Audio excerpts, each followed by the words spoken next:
Democratic candidate for 2020 is Marianne Williamson, and she just had an interview recently on Hot 97 in New York with Ebro, Ebro in the morning. Do you feel like your message of this, this love and this spirituality, do you ever look around at the behavior of us as Americans and wonder if your message just may not resonate with people because they're too caught up in the capitalist rat race, too far gone down these extreme slopes?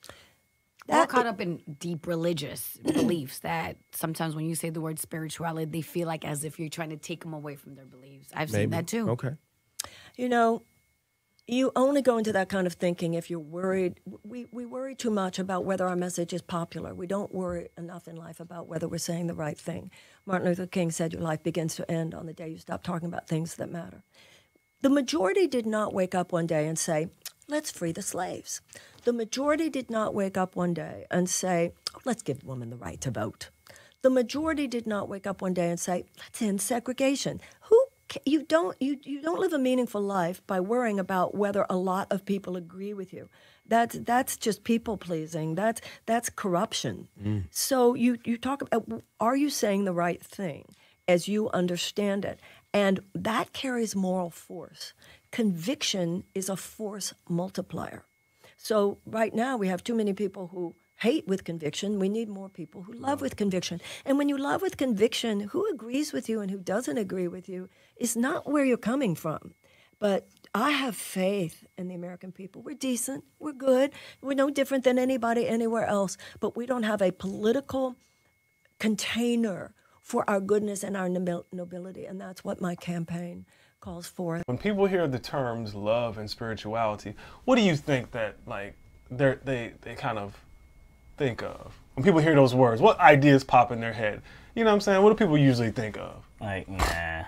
Yeah, love and spirituality, they think of like communion or something. Exactly. They think of like praise and worship. Right. Very superficial praise and worship. They think of like honoring some sort of sky daddy or sky mommy. They don't connect that to politics. They don't connect it to politics. They think of like people doing yoga or meditation. No. But it's like she directs this kind of concept of love and spirituality towards like addressing serious problems we have in this country, and then kind of sourcing those serious problems to issues of the heart, issues of the mind, issues that human beings have, the citizens have, or the citizens are the source to these problems, and we have to go through a moral awakening in order to kind of address those things. So that's that's how she uses love and spirituality in a way. It's not like, kind of let's all hold each other. It's not like, incense and holding hands and beating drums and shit like that. You know but see, she explained, I liked where she went with it because she brought up our past. She talked about slavery. She talked about the right to vote. She talked about ending segregation. These weren't things that just came to be. It wasn't like people just woke up and was like, oh yeah, like, oh, this is wrong, let's do it now. No, like it took a fight. It took a fight that many people were active in. So that's what she's talking about. So her message is like, I'm not interested in what people really feel about my message. I feel it's relevant. I feel it's necessary. Like this is the direction that we have to go in. We have to take a look at ourselves. We have to take a look at ourselves as a country, and we have to do the right thing. That needs to be our driving force. So I like where she went with it.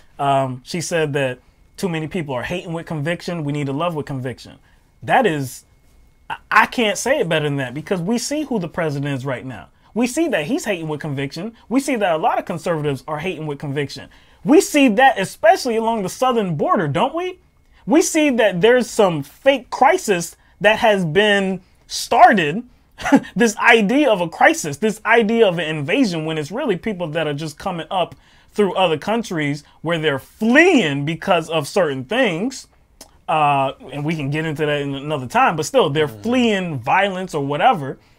And they want to apply for asylum here. It's not a crisis for us. It's a crisis for them. You understand? When you put it that way, it sounds like the problem that people have with it is more related to their own self-interest. I get the sense that you're here for the conversation and you definitely want to win for president, but you're here to change the trajectory of our center, or what we believe our center is. You're here to blaze a new trail and open up some new dialogue. That's what I feel like your initial purpose. It's got to go here. further than conversation. We're too close to the cliff. I'm not here just to elevate the conversation. I'm here to try to elevate America. And I also think as a feminist issue, we're trained to think that's the best we can do, because God forbid we should say we're actually seeking power. That's considered unattractive. So we can say, oh, I'm only here, when people say, you'll get your voice out. My voice is out. My voice is out there. We as women are too often trained, it's subconscious, it's internalized. I just want to change the conversation. I just want to whisper in your ear, but you're the one who has power, and maybe, no. Those days have got to be over. I don't want to just whisper into the ear of someone sitting in the seat of power. I would like that person to move, please, and I'd like to sit there. Yeah. And that's the audacity that I think we all need at this time. So, yes, my campaign changes the conversation, but just changing the conversation. As a matter of fact, it's like when Martin Luther King would talk about incrementalism. If all you do is change the conversation, they'll co-opt it. When you have these huge oil companies talking about conservation. Yeah. I mean, that changing the conversation alone. They'll use it as a marketing tool. For sure. I'd like to change the behavior, please. I can't tell you how much I loved that clip. I can't tell you how much I loved her response to Ebro saying that she was more interested in just changing the conversation. You hear just to change, I guess, the trajectory of the United States and the United States politics. Nah. She's like, nah, the hell with that. I'm here to win. And I love where she took it. She took it to that she's a woman, because a lot of times women are like, the aggressive kind of characteristics in women are frowned upon in a lot of instances. They are like, it's unattractive. Like she said, women should, elevate to a certain level. But when you're talking about reaching the ultimate levels of power, you need to cede that to men. Hell no. She's like, no, you need to move up out of here. I'm trying to get to a place where I can actually change the course of this country and affect the whole world as well. Move over. Let me slide up in there. I got things to do. I love where she took it. Yeah, because conversation doesn't do anything to unseat power. Nope.